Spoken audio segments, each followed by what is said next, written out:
Hi, my name is Megan Mezzacapo. And my name is Elizabeth Cicconetti, and today we're doing our presentation on Williams syndrome.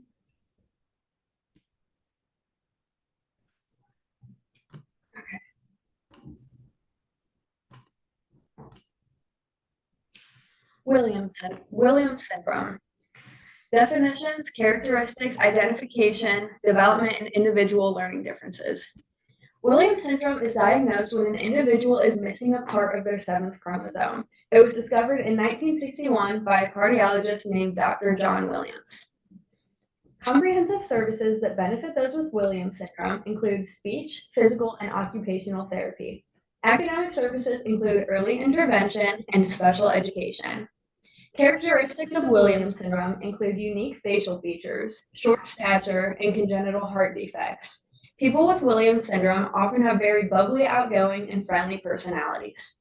Mild cognitive delays, as well as developmental delays in speaking, sitting, and walking, are common. Family, professional learning, and ethical practice. Williams syndrome comes with varying health issues that can put stress on the child as well as the family. Therapies and doctor's appointments may become a financial burden to the family as well. Families may have to travel out of state to receive the important therapies and doctor's appointments that a child may need. And many online groups are advocates for families that have Williams syndrome, and many of those online groups do have fundraising opportunities where they can help families in need if it is a financial burden on them.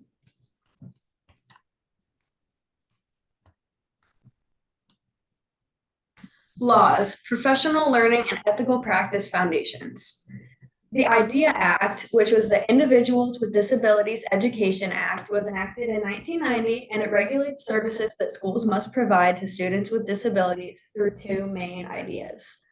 Free and appropriate education is the first, and least restrictive environment is the second. The Equal Educational Opportunities Act requires schools to provide language services and translations to English language learners, ELLs, and their families when needed.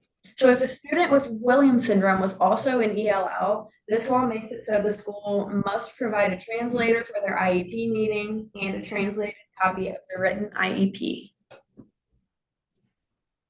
And finally, curriculum research-based practices, curriculum content knowledge.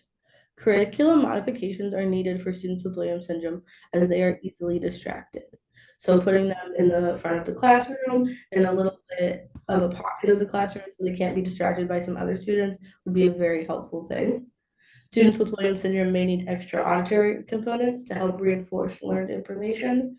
So just extra listening practice instead of written practice. Giving students a pre-lesson and a post-lesson to reinforce what was learned, since they do not have a lot of visual components. The auditory components are very important, so reinforcing those. Tablets can be utilized in the classroom with differentiated curriculum materials, just again to help with the auditory components. Thank you. Thank you for listening to our presentation.